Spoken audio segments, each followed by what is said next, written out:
So what I'll talk about today is not so much a playbook, but just different concepts that I've learned along the way. I started out in mobile augmented reality about 7 years ago. And the first time that I went to an AWE event, I think it was actually called something different in Santa Clara, California. And it was a lot of enthusiasts, people that had great ideas, but we weren't really delivering on content that really made sense. And flash forward to today, I love everything that I've seen over the past 2 days, and I've really seen that it's a much more mature whole environment, really. And what I want to talk about is a few different things that I've picked up along the way. I've had the opportunity to work with very innovative teams, innovative companies, both that I've been part of and exposed to other companies. Like Lego is one of the companies I work with that I took a lot of benefit from because I felt like they had a very open architecture and great structure in the way they built out their applications. But had a lot of great experiences along the way. And I started out in mobile AR, but then I moved on to VR for VR training and also experiential reality. I spent some time doing that. So a lot of event work like South by Southwest and Super Bowls, things like that, and other things that were more brand focused. And then I moved on into mixed reality training. Some of it was healthcare related. In other cases, it was for the US military. And now I'm working mainly in the manufacturing environments in Gothenburg, Sweden. So a little bit of background, probably too much. But I really feel like rather than a whole playbook, I'm going to discuss a couple different features in this learn, teach, do, and if I'm getting the components a little bit out of sorts, I think that's deliberate because I feel like it doesn't need to be so linear. It doesn't need to be one particular phase at a time. They tend to overlap. So because we're coming from different backgrounds, the people in this room, they might be engineers or marketers or salespeople. And because we're coming from these different perspectives, a lot of times we don't have the same tool set and we don't have the same approach. So it feels a lot of the time like XR doesn't really have a process. But I think if we do have this attitude of we're going to learn, we're going to build, we're going to test, and then we're going to show to one another. And I've definitely seen that over the past couple of days, that there's a lot of leadership in evidence already in the culture. So the visual really doesn't lend itself to the kind of overlap that you see or that we've been experiencing. But I think learn often starts not just in terms of learning a tool or learning a certain mindset, but understanding more about your users. What is the use case? So this was a scenario where I was brought in as a consultant, and it was a very specific use case, we thought, at least at the time, where we were going to be building out a VR experience for children and families who were at these clinical trials at the NIH, which is just outside of Washington, D.C., when I was still based in the States. And boy, we all just wanted to jump right into that project and get rolling, building out what we thought was going to be a good tool. But we had the opportunity to run a design thinking workshop and really open it up and understand what the use case was. We got to talk to clinicians. We got to talk to the actual families and the children who were coming to the clinical trials. They didn't need a VR experience. They needed something to answer questions. They had a 46-page response anytime when they had to appear for a clinical trial. Well, a 46-page response document, when you have 48 hours to move across the country with your family, just it's not logistically possible to fill it all out. So what we built was an application, it was a web application that had chatbot features that allowed people to get answers for questions, like how to get around the area around the NIH, how to navigate the DC metro area, and lots of other questions about the clinical trials that could be answered very quickly and succinctly. So we didn't build a VR experience at all. And I think that was an extremely valuable lesson for me and my team. Let's just not push the experience that we think needs to be built. Let's listen, find out. And that was kind of the first step of our learning in that scenario. And visualizing what is possible, what you're already thinking about doing. I'm a big fan of visualizing as soon as you can, whether it's a note in a sketchbook or whether it's something that you put on a Wacom tablet and can showcase to a client. And it allows you to fail fast, put the ideas together in a way that people can respond to them on an emotional level and also think about the logistics of it. So this was the same use case that we were talking about, and it became very aware as we started to map out what this would look like visually that it didn't really make sense. These kids who were in clinical trials, did they really want to be in a VR experience? They had these kind of nested cubicles where they already could play video games. Do we really want them more isolated? It didn't really make sense. So it actually helped us in terms of forcing that failure by showing what it would look like and what this VR experience would be. And planning the interactions is very important, but not just the actual interaction stages, but what would be needed in this use case. Do you need to be standing? Are you going to be sitting? Do you need to have control of your hands? So at this early stage in the process, you want to think about the specific needs. For a lot of training pieces I've put together, there's absolutely no movement whatsoever, because you don't want to have people moving around and bumping into walls. And especially when I was building experiences for the US government, it just created liability issues they didn't want to deal with. And I think it's very important to look at the hardware specifications for new devices as they're coming out and just think about them. It might not be for this particular project, but you can put it in the back burner and think about it for a future project down the road. So always be investigating what the interaction types are. And I think along with that, in the learning process, is trying out new tools and push the boundaries of what you think could be possible. So I have on the side here, it's kind of a fun project that I was working on with the Google VR team out of New York. And the way this arose is I was supposed to be giving a demonstration to a client of a VR prototype. And of course, what often happens to people is that when I tested the VR prototype, it didn't work at all. Nothing was really working in the interface. The 3D models weren't loading. None of the interface elements functioned the way they were supposed to, but we only had a couple of hours to put it together. And I had seen a couple of people using Tilt Brush, and I come from an art and design background, but the tool didn't make sense to me as far as using it in a production environment. However, when forced with a critical issue where I had to put something together very quickly, Tilt Brush was a great tool. Within a couple hours, I could put together at least kind of the rough building blocks of what the VR experience was going to be. Then we could push it into Unity and display it in the Vive so that the customer got an understanding of what we were going to create. And when Google Blocks came out, at first I thought, wow, that's interesting, but it's not robust enough. But as I started to play with it on a daily basis, I realized it was much more than a toy. It was a lot more powerful than that. It was very useful for prototyping. Part of the reason it was useful is because it wasn't complex, and I could get other people to figure out how to use it within minutes rather than days, weeks, months, however long it takes to learn Maya or 3D Studio Max. So the immediacy was very powerful, and the fact that you could put it right into prototyping was just amazing. So even though I started making more kind of fanciful models, it became part of my process to get that one-to-one relationship in a VR environment, because if I'm building out a table, I can throw it together in blocks very quickly, have somebody else inspect that scene and figure out, oh, okay, for this training, we need to reach here, we need to reach here, and then I need to move over here. But we don't want someone to turn around. So let's put all the elements right in front of you. And it's just so immediate. It just changed my way of thinking about the whole learning cycle and adding new tools into our kit. And out there is okay. And what I mean by that is investigate other options. What's tangential to what you're already doing? This was an experiential marketing program I was doing for Toyota a couple years back. And it was kind of a crazy project. They wanted us to throw various different ideas against the wall and see what was sticking with them. And the idea was, it was a branding initiative where it was make your mark. So we built out these paint guns that were powered by a Twitter feed.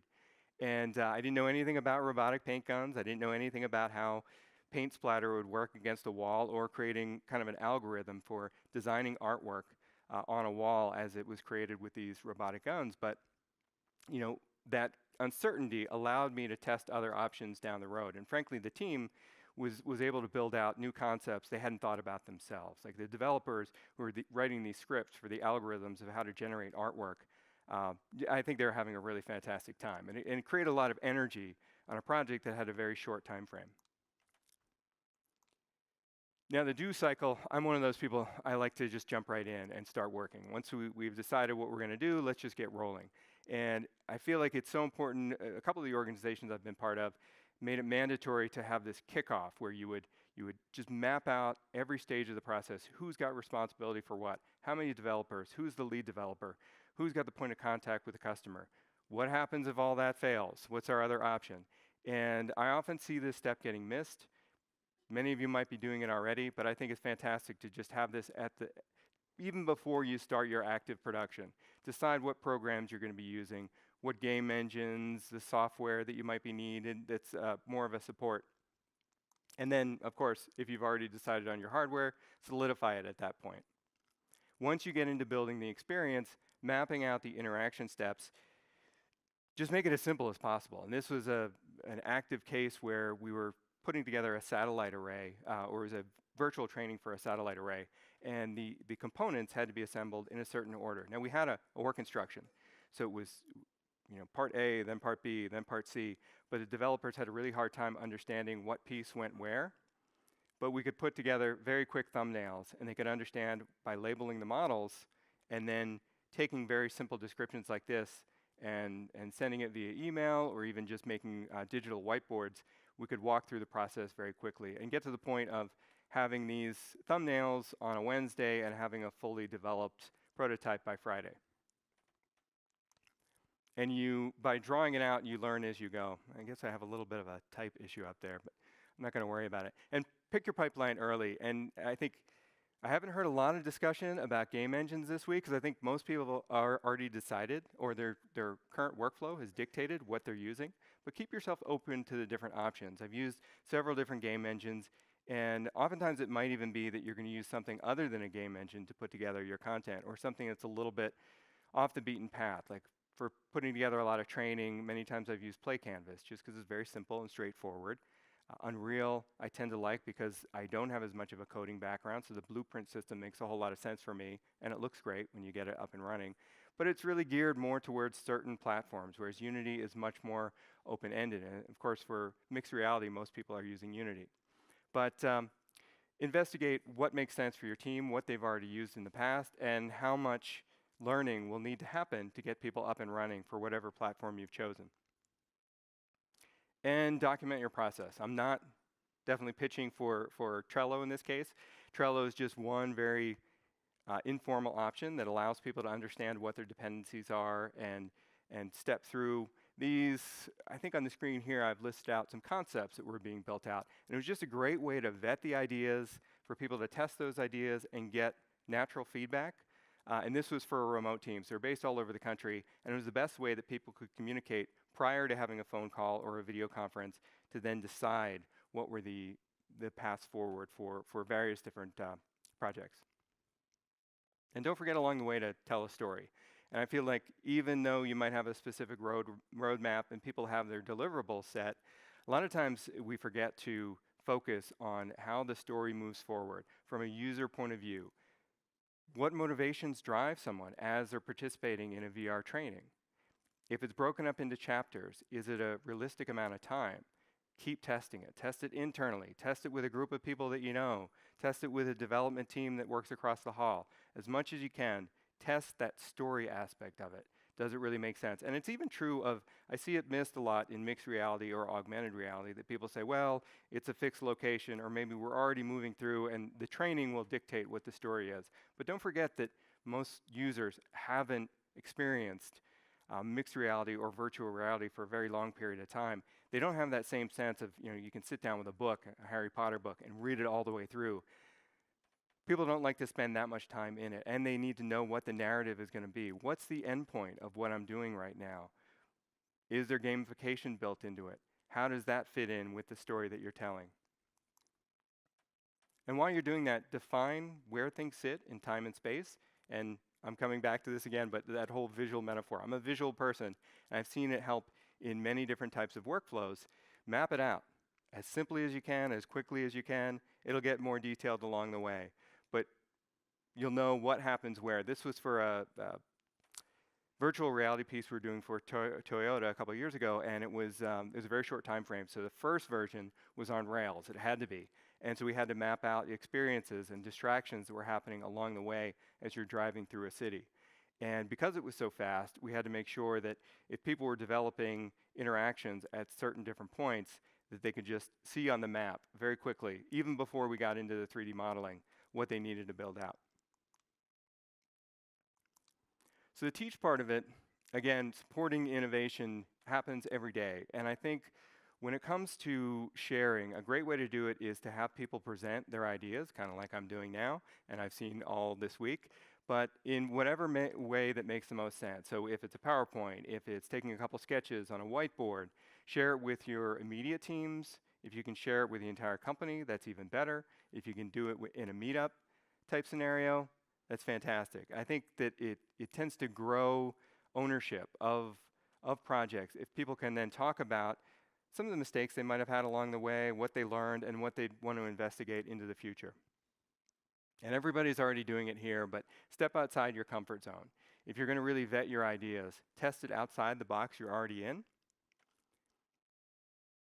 And that participation, that engagement in a larger community is really going to help us all grow as a community. And the leadership, what I want to talk about a little bit is that manager myth that we often see, is that your leaders are only your product managers or the business unit managers. But it's really the people that are testing boundaries, that are trying out new software, that are seeing what kind of interactions make the most sense, that are asking the right questions when it comes to user testing. Those are your leaders. So I think if we're going to build this community, like everyone is talking about this week, it needs to come from the ground up. And as you're building out projects, keep testing your innovations. At the company I'm at, we have a whole innovation zone where people who are on the bench that aren't on assignments basically can start to dictate tasks. They can start to build out experiences, or they can build out proof of concepts with clients. So basically they go to clients, get a certain amount of money to build out a concept. It might be an AR concept, it might be an AI concept, but then they need to go and test it with that client and make sure that it's understood like how this might be able to help them into the future. And I think this is very important. So it allows, there's even people that are on assignment and try and get onto the bench just so they can do proof of concept on a new innovation. And lastly, I think it's so important to open up the box. There's going to be elements that you need to hang on to for client confidentiality, or that you know is very important to your business model. But then there's other things that you're testing. It might be working with Deep Lens or another piece of new hardware or software that's come out. Open that up to a larger community, share your results, test your results, and I think we'll all be better for it. And that's pretty much all I have.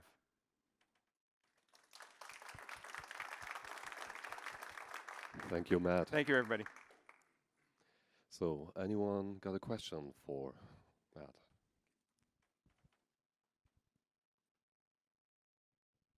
Hello, nice presentation. I was wondering, what kind of prototyping do you consider it's proper for? You mentioned virtual reality prototyping. There's also 2D. Which one do you consider is more efficient and clear for the client to explain your ideas better? Good question. I think it depends on the client and what they're comfortable with. In many cases, if it's a VR training piece, I think that the first stages of presentation, oftentimes 2D works better, mainly because a lot of the clients, even if they're buying VR, they're not doing it day to day, and the decision makers aren't willing to put the headsets on. At least that's been my experience, is that the decision makers would rather just see the storyboards and say, okay, that makes sense to me. So in many cases, that's why we'll kind of showcase either like a visual storyboard, a 2D storyboard, or even just put it into a very simple format, like almost like a panoramic format within 3D. Sometimes I've built that with Sketch. Actually has a really nice integration with A-Frame, so you can just set up a very simple like 2D panorama view. So you can understand, oh, this is what the interface looks like. Here are my choices. You can't actually step through the interactions, but it gives you a very quick visual to understand, like, this is how the VR space is going to look. I don't think there's any perfect solution. I think it really depends on what your client is. That's why I say investigate different options. Thank you. Sure.